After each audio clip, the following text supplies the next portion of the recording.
Alright, let's get started. So, I had actually recorded this before, but it turns out that I plugged my USB into like a dead USB port or something. So, my microphone didn't pick up anything and I didn't notice until it was already done. So, last time I did this, I went on a few tangents. And I'm gonna see if I can remember those, because there's a lot to talk about here. This is obviously a screenshot of ET. You've heard the story of ET before and how I'm going to kind of explain what a crash is.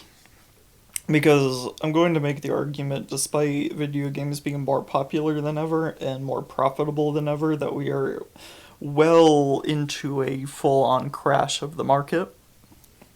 So, if you haven't heard the story, I'm pretty sure anybody watching this channel has. But so what happened with the Atari 2600 was there was a lot of shovelware movie games coming out that were really boring, weren't very good, you know. And a lot of people got fed up with it and just said, "Hey, well, there's no reviews on video games anymore, so I'm not gonna fucking buy these shitty games for whatever the fuck they cost back then. They were pretty expensive."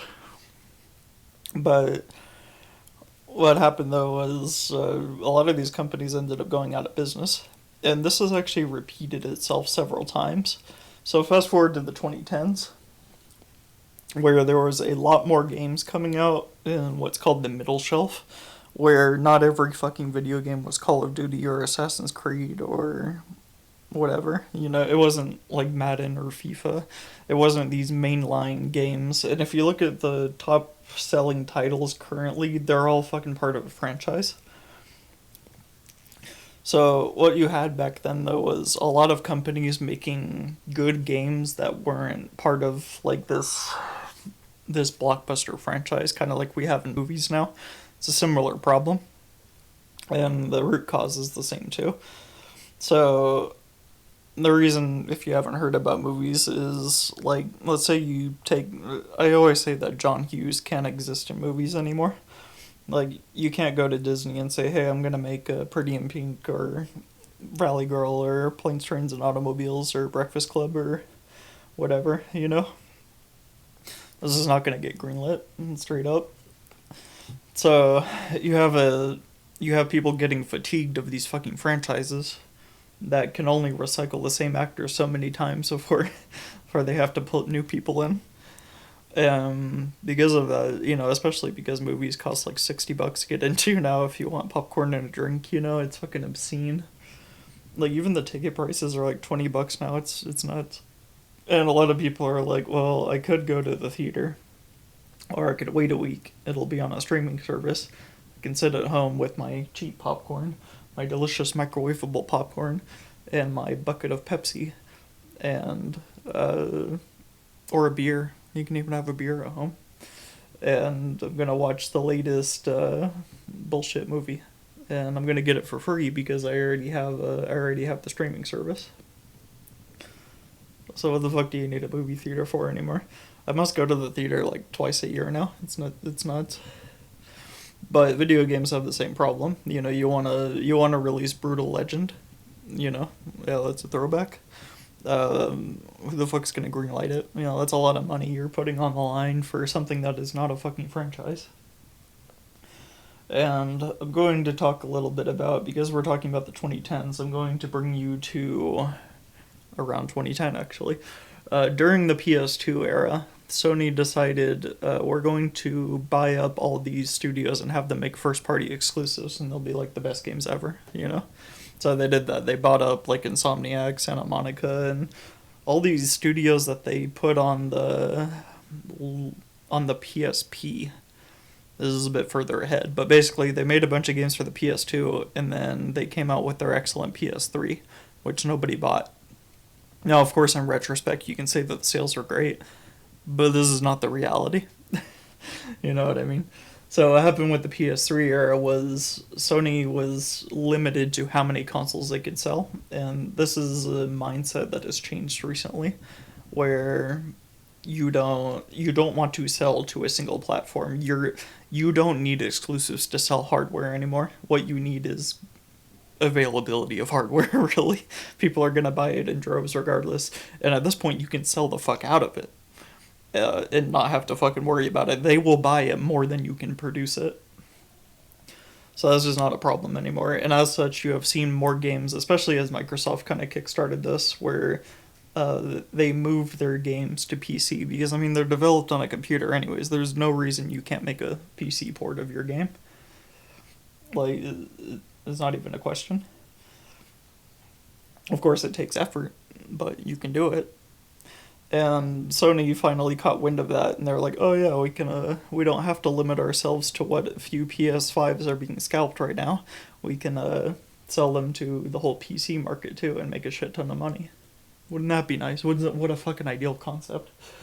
Yeah, so I say like at this point the console wars are kind of dead. I mean, the PS5 is just destroying the Xbox in sales. I have seen one Xbox that has come in pawn, and I haven't gotten to play with it yet. I've got to reset it and get it ready for sale, but that's for another day. I was working on a PS4 the other day, but so what happened though was when the PS3 came out, a lot of these studios got shuttered, and you were left with these studios.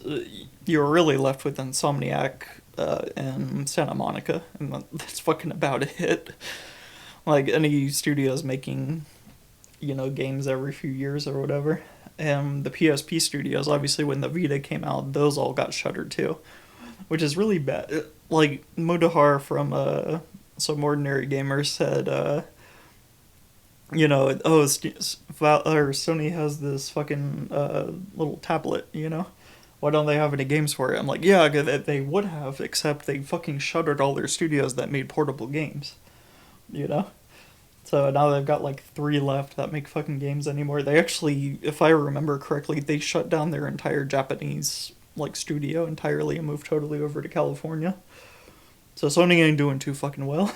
And that was why the PS4 had very few exclusives to its name, because these studios that were making first party exclusives no longer exist after the PS3. A lot of them didn't fucking survive. So and now the PS5 is kind of reaping that that problem, where just there's nobody left to make games for it, so you're left with very few first-party studios. So this is all coming around to something though. Right? I don't want to go on Sony for too long, but you may have not remembered that because everybody talks about fucking EA, and EA is just as bad. But Sony was doing this like 10 years before EA was. So now, how can you tell that it's a video game crash? What makes it a crash if everything is super profitable? If it's more popular than ever, how can you possibly say it's crashing? And I say this because of variety, where every one of these top-selling games is part of a franchise. You either have like AAA franchise or you have fucking indie now.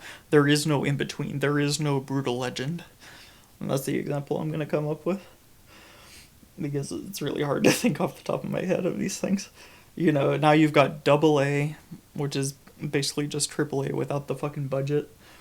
Indie and AAA. That's what you get, And that's cool. I think that the indie market will thrive. I think that it's a lot more barrier to entry now, not because of the tools, but because of the market, where it's so oversaturated with game developers now. That is kind of hard to make a name for yourself. But a lot of these AAA companies aren't risking anymore. And I thought that what EA did was really cool, where they wanted to, and they did this for a bit, but the games that came out of it were kind of shitty, where they hired a bunch of indie developers, they gave them money, and they said, here, make a indie game, and we'll publish it. And we'll have like this little EA indie market. And I thought that was a really cool idea. I just never ended up playing any of those games. And of course, because that kind of failed, like, what do you do now? Now they really don't want to experiment. But that's what I'm saying, though. Like, same thing with movies is, because everything has to be a franchise now, you're going to see people get fucking fatigued of it. Or they're like, why am I buying the latest Call of Duty game every year? I could skip it this year and wait till next year, Or, what's there out for me? What are the games out for me right now that I'm not really into Assassin's Creed. I'm not really into, uh, you know, whatever it is. Like, I don't want to play these franchise games. So you go to the indie market, you know? And I have a feeling that over this console generation, this will be a lot of studios' last generation. And they'll stop making games after this. I think next on the chopping block for EA is BioWare. Because a lot of their games aren't working out now. And you can only do that so much, you know, like I know that they always say that you can just ride on investor capital forever and you can never turn a profit and you'll be fine. But that only works to an extent before your shareholders start saying, "Oh, well, now you got to start cutting shit so that you can stay profitable." You know.